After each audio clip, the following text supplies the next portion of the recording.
Et bonjour à tous, on se retrouve aujourd'hui pour le bilan du mois de février 2021 sur mes investissements en bourse, en swing trading et en crowdlending sur la plateforme Mintos que je présente dans une autre vidéo si vous voulez aller voir.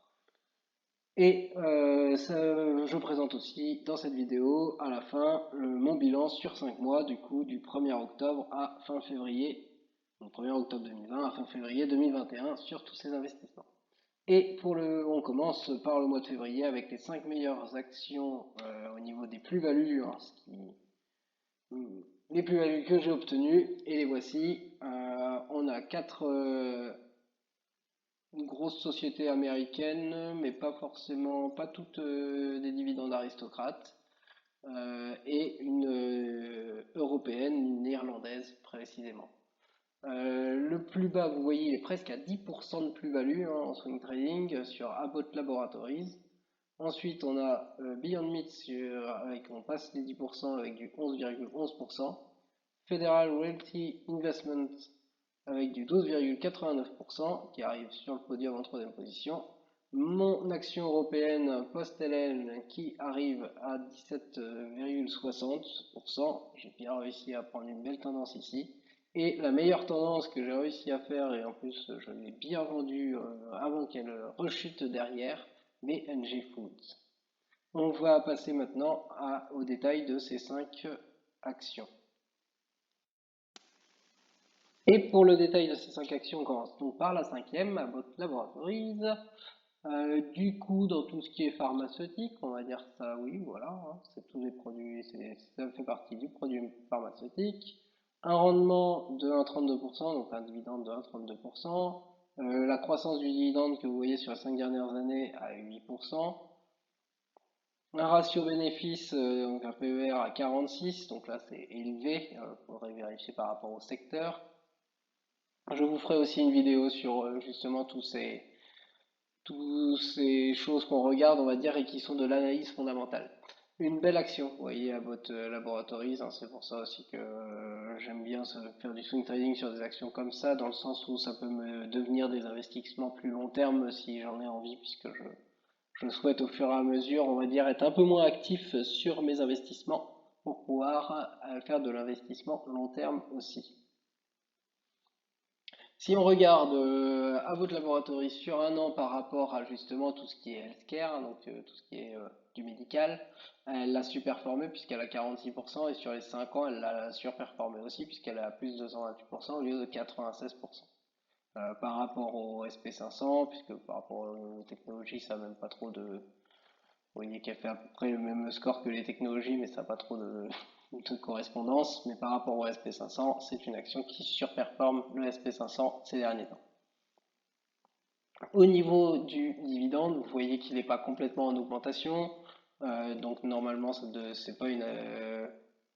Je crois qu'elle l'est considérée quand même, mais normalement, limite, ça devrait pas être une dividende aristocrate s'il y a vraiment eu cette baisse ici en 2013. Et en plus, il y a une baisse. Mais globalement, c'est un dividende qui est en augmentation depuis 30 ans. Et depuis 25 ans. Et qui a été donné sans interruption depuis 24 ans. Depuis 30 ans. La fréquence du dividende 4 fois par an, c'est classique d'une action à dividende. Le chiffre d'affaires. Le chiffre d'affaires, vous voyez qu'effectivement en 2013, alors ça explique hein, peut-être la chute probablement la chute du dividende, le chiffre d'affaires il a largement diminué et depuis il s'est bien repris, même en 2020. Le bénéfice par action, eh ben pareil en fait, hein, il a vraiment suivi le même chemin, vous voyez, il suit vraiment la courbe du chiffre d'affaires, donc ça c'est assez sain, et il réaugmente doucement au fur et à mesure. Qu'est-ce qui va être intéressant ici? La croissance, vous voyez ici toutes les marges opérationnelles nettes. Le ratio de distribution qui va être très intéressant, vous voyez quand le haut du graphique c'est 50%, donc c'est un ratio de distribution qui reste très acceptable aux alentours des 40%, donc ça c'est signe d'une entreprise qui est solide généralement. Et vous voyez une dette même qui diminue. Je vous passe tout en revue. On va pouvoir passer à la deuxième entreprise. Et donc celle qui arrive quatrième, Beyond Meat. Donc là on est sur tout ce qui est produit de consommation, on va dire. voyez, un burger, bif, c'est même dans la restauration, hein, donc là, ça joue vraiment la reprise suite à la crise. C'est une entreprise du Nasdaq, si je ne me trompe pas pour celle-là. Non, non, je suis pas sûr. Je ne sais plus. Je ne pourrais pas vous dire. Alors, vous voyez que bon, il y a pas de dividende pour cette action-là, et par contre, bon, bah là, le ratio court par rapport au bénéfice, il est de 600, hein, donc elle est très très évalué. Le bénéfice par action, il est même négatif en 2020. Alors, le cours, l'introduction, là, elle n'est pas à long terme, hein, pris sur 10 ans, mais c'est pas sur 10 ans, vous voyez qu'on est que sur 2 années. Effectivement, il y a eu la crise qui est apparue ici, voilà, hein, là on arrive à mars, et depuis une grosse reprise, mais bon, c'est quand même un peu en dents de scie. Mais justement, quand on fait du swing trading, ça permet, c'est pas forcément sur du long terme, bah, pour l'instant, il y a rien de bien dessiné, peut-être qu'avec la reprise, peut-être, mais pas là. Mais par contre, pour du swing trading, c'est intéressant et c'est pour ça que ça a été fait de mon côté. Par rapport à du coup aux valeurs de la même catégorie, le Consumer Staples, vous voyez que, alors on n'a pas le chiffre sur 5 ans puisqu'elle n'est pas rentrée en bourse il y a si longtemps que ça, mais par contre sur l'année, elle a surperformé les autres entreprises du même secteur. Le chiffre d'affaires, il est complètement en augmentation. Vous le voyez ici. Le bénéfice par action, il est bon. On ne l'a pas en 2020, mais j'imagine qu'il ne doit pas être si mauvais que ça non plus. Quoique, non, il doit pas être génial. J'ai rien. Bah non, je suis bête. Excusez-moi. Le bénéfice par action, on l'a dit, cette année, il est carrément négatif. La croissance du chiffre d'affaires, bah, vous voyez, hein, écroulé par rapport à la crise de 2020, c'est assez logique pour une entreprise comme celle-là, et on n'a pas de dividende. Donc, c'est tout ce que j'avais à dire pour celle-ci. On passe à la troisième sur le podium, Federal Realty Investment Trust. Du coup, un rendement, donc un dividende de 4%. Là, c'est une entreprise qui est bien plus ancrée hein, depuis longtemps. Si vous voyez, hein, redéveloppement, il y a pas mal de choses qui sont indiquées là-dedans.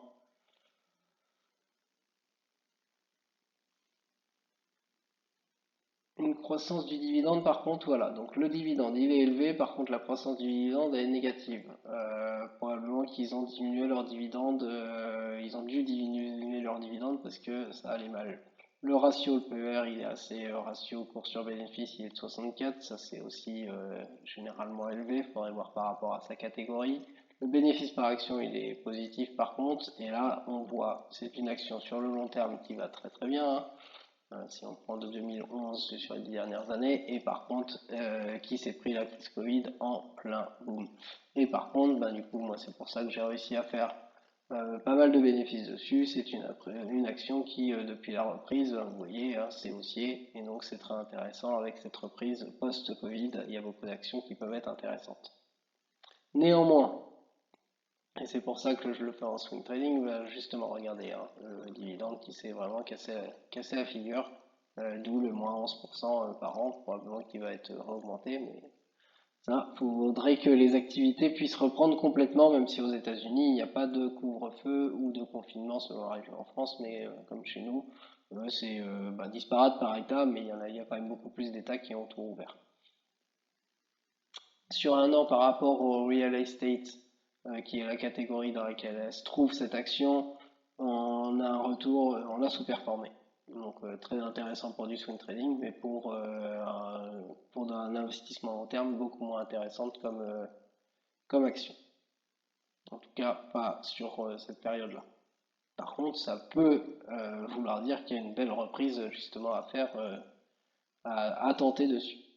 Le chiffre d'affaires, il s'est cassé un peu la figure en 2020, mais pas tant que ça finalement. Le bénéfice par action aussi, lui un peu plus marqué quand même. La marge opérationnelle, elle diminue au fur et à mesure et le ratio de distribution, par contre, et ben du coup, voilà. Vous voyez que sur les débuts des années 2000, de 2011 à 2015, il est très élevé, voire même l'entreprise s'est endettée ici pour pouvoir verser son dividende, alors qu'après elle était redevenue à des niveaux qui sont bien plus intéressants à 60% et même là à 35,96%, donc 36%. Donc ça c'est bien plus intéressant. La dette elle a quand même bien diminué, on ne l'a pas en 2020, c'est dommage. Et voilà pour la troisième action qui arrive sur le podium. La deuxième post-Anel, donc l'action européenne, la seule action européenne qui m'a fait qui fait partie de mes meilleures performances du mois. Un gros dividende pour cette action, mais c'est tout simplement parce que le cours il s'est vraiment cassé la figure, comme vous voyez, par rapport à ce qu'il a pu être en 2011. Un cours sur bénéfice de 8, donc un PER de 8, donc là c'est bien plus intéressant.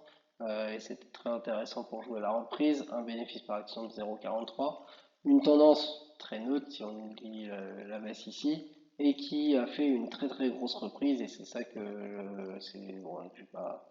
Ici, moi je l'ai plus pris, j'ai vraiment fait la reprise de début d'année, hein, de début 2021, qu'on voit ici, la dernière hausse dans mon swing trading. Je l'ai pas eu je l'ai pas eu hyper longtemps non plus, je l'ai plusieurs mois, hein, cette action-là. Mais voilà, c'est ça que j'ai joué, c'est vraiment cette reprise-là. Maintenant, on est sur un plateau. Et ça n'a pas changé. Post-Hélène, alors bon, bah là maintenant, c'est pas très intéressant. Il faudrait plutôt l'avoir dans le stock 600, parce que par rapport au SP500, par rapport au Nasdaq, ça n'a pas trop d'intérêt. Mais vous voyez qu'effectivement, sur le retour sur un an, il y a une grosse reprise après le crack, elle s'était vraiment effondrée. S'il y a des gens qui sont rentrés au tout début, ils ont 188% de bénéfices aujourd'hui. Le dividende, c'est en dents de scie, il y a rien de très stable, hein, vous voyez, elle l'a même coupé complètement pendant 4 ans. C'est pas, ce serait même pas étonnant, je ne sais pas si elle l'a coupé cette année ou si elle va le couper. C'est du grand point d'interrogation. Le chiffre d'affaires, il est en baisse, donc voilà. C'est une action qui est très intéressante pour du swing trading, pour la garder quelques temps et là pour avoir joué à la reprise comme je l'ai fait, mais pas forcément sur le long terme. En tout cas, il n'y a rien qui est sûr. Et vous voyez qu'en 2019, le ratio de distribution, il est complètement, alors je ne sais pas si c'est le vrai chiffre, hein, mais sinon il est complètement aberrant, parce que 455%, ça veut dire s'endetter complètement pour pouvoir le verser. Et nous passons à au meilleur retour que j'ai eu. Et pareil, hein, c'est vraiment que je suis sorti au bon moment parce qu'après, c'est vraiment effondré derrière. Un gros rendement, parce que bah, vous, là, hein, vous voyez exactement ce qui se passe ici. Je sais pas si j'ai le point derrière, mais voilà. Ici, c'est le 28,01 et moi, je vous dis que l'action aujourd'hui, elle est beaucoup plus basse que ça. Et moi, je suis vraiment sorti, j'ai vraiment réussi à bien sentir le changement de tendance et à sortir au bon moment. Alors pour cette action qui est comme Beyond Meat hein, dans tout ce qui est, vous allez le voir ici, voilà, bon, c'est un peu différent, mais il y a quand même tout ce qui est repas, etc. Vous allez voir du consumer staple ici, voilà. Alors ici, nous avons un rendement qui est très élevé, un cours sur bénéfice, un rendement donc un dividende qui est très élevé, une croissance du dividende qui est très élevée aussi, un cours sur bénéfice de 14, donc ça c'est plus intéressant, c'est un PER qui peut être intéressant en tout cas. Un bénéfice par action de 2, une action qui a une tendance, ben, vous voyez jusqu'en 2017 haussière, puis une correction, puis là une énorme reprise. Alors je ne sais pas si ça va reprendre complètement, mais ça peut se jouer avec la reprise, avec la réouverture de tout encore. Pour l'instant, en tout cas, ces derniers temps, la tendance n'était pas terrible. Par rapport à Consumer Staples, sur un an, vous voyez que ça a surperformé et c'est de ça que j'ai pu profiter. Par contre, sur 5 ans, ce n'est pas le cas. Le dividende en augmentation, même si, ben, vous voyez, il atteint presque un plateau là, hein. Oui, c'est même complètement un plateau puisque ça fait 1,89, 1,90 et 1,90. Le chiffre d'affaires, lui, il est en augmentation, même en 2020, ils ont réussi à être en augmentation.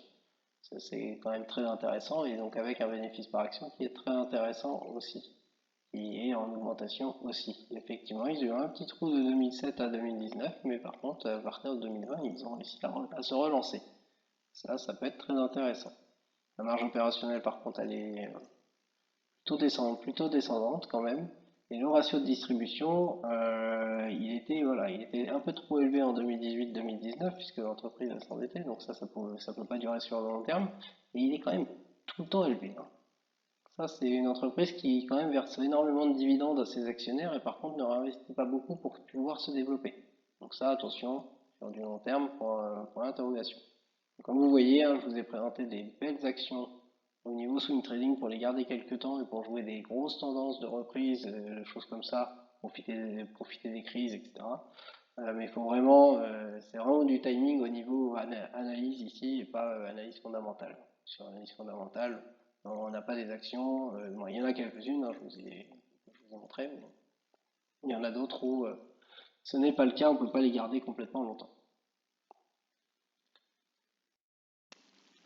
Et donc le bilan du mois que je vous affiche, alors je vous précise effectivement, je fais un bilan du mois par rapport à ma valeur totale, c'est-à-dire mon capital plus les intérêts réinvestis, puisque je réinvestis tout actuellement, que je calcule en début de mois, et ça me fait voilà, le taux par rapport auquel je prends, sinon je serai en constante augmentation, bien entendu. Et là, c'est vraiment pour avoir une image du mois. Et sur le mois, les plus-values, j'ai fait un 2,52%, donc c'est très intéressant. C'est un mois plus intéressant que janvier, mais même en janvier, j'ai réussi à faire un mois intéressant alors que le marché n'était pas intéressant. Là maintenant, ce qui va être intéressant, c'est de voir si j'arrive à profiter de la baisse que l'on a au moins aux États-Unis pour l'instant, pour le moment.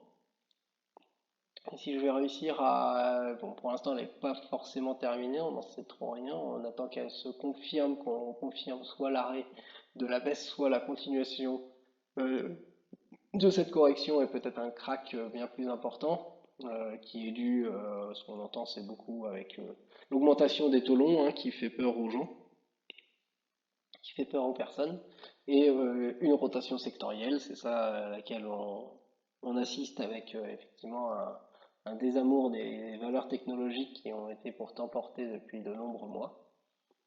Mais en tout cas, voilà, le bilan pour moi est très positif avec 2,52% de plus-value. Les dividendes ce mois-ci, 0,11%, mais là même en valeur, ça a été proche de janvier, il y avait un petit peu en diminution. Donc c'est pas parce que j'ai seulement plus de capital et d'intérêt, puisque ça n'arrête pas d'augmenter tous les mois, pour l'instant en tout cas, que j'ai réussi à être en positif tout le temps et je réinvestis régulièrement. Les intérêts de crowdlending, ils ont été aussi en diminution, alors que là, pourtant, j'ai pas mis de capital supplémentaire. Par contre, j'avais effectivement réinvesti mes intérêts au fur et à mesure. Là, on est un peu en dessous des 1%, c'est dommage. Je préfère quand c'est un peu au-dessus de 1%, c'est quand même mieux. Mais 0,91%, on reste proche des 1%, et pour l'instant, je n'ai toujours pas de problème à signaler sur la crowdlending sur Mintos, pas de mauvais paiement, pas de, bon, j'ai des retards de paiement, oui, ça je vous avais montré que j'en avais quand même beaucoup régulièrement, mais à chaque fois la garantie, la buyback garantie, donc la garantie des prêts et du remboursement des prêts en cas de mauvais paiement, etc., est toujours appliquée, donc il n'y a aucun souci à signaler de ce côté-là. Clairement, pour l'instant, ça fait plusieurs mois que je ne réinvestis, que je ne fais que réinvestir mes intérêts, mais je vais augmenter mon capital dès que possible sur cette plateforme. Vous pouvez aller voir, hein, bien entendu, tout ce qui est sur cette plateforme dans une vidéo et sur la bourse. Pour information, je suis sur le courtier Trading 212, même si là, il y a ça fait plusieurs fois car ils étaient gratuits, hein, au niveau des frais.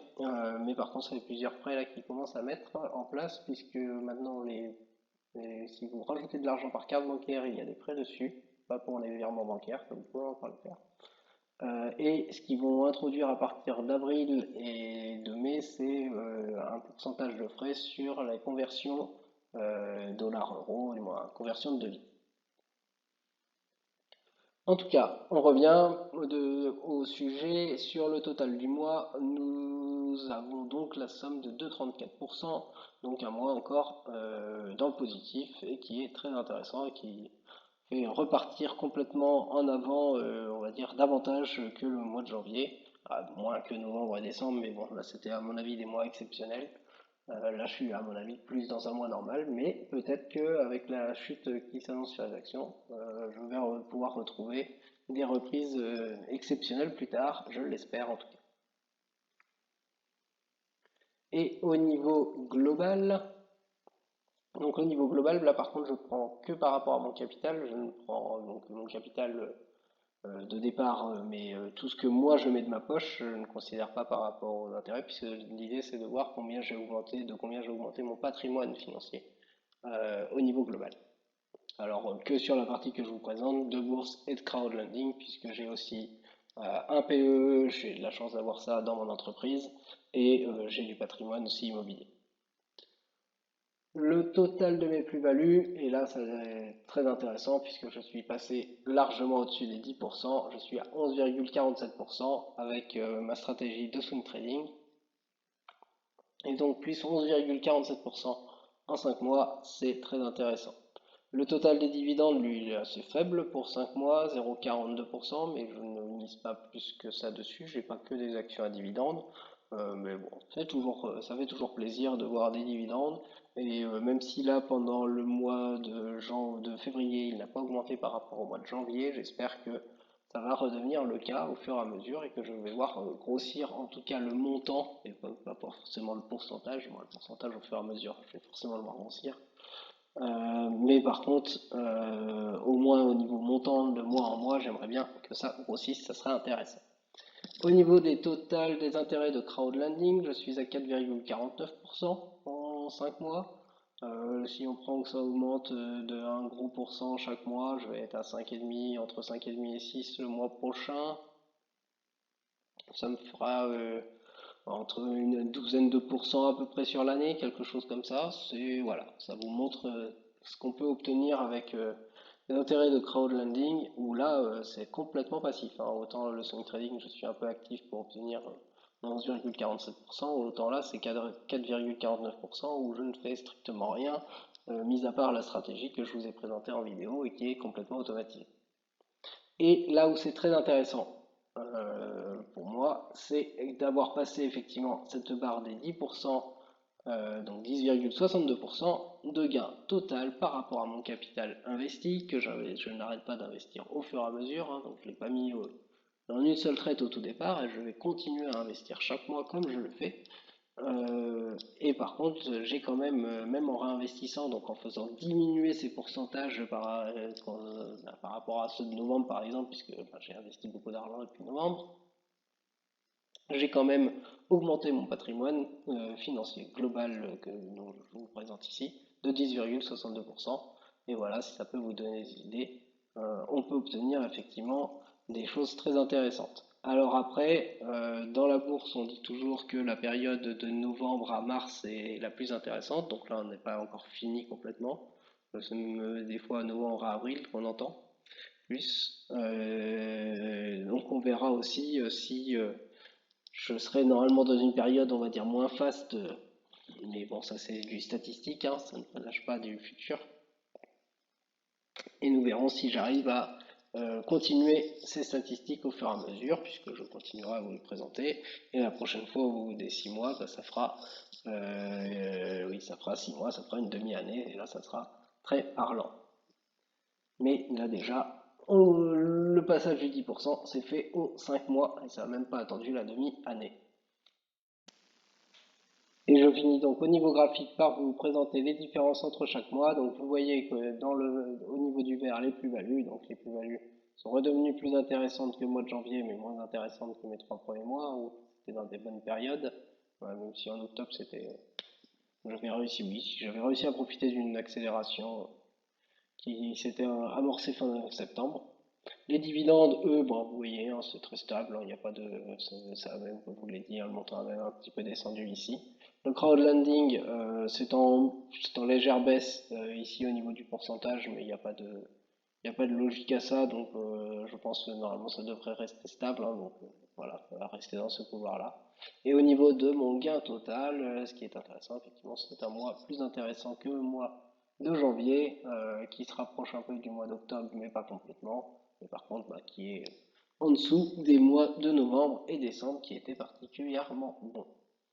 Voilà pour ce bilan, je vous remercie, et bonne journée à tous.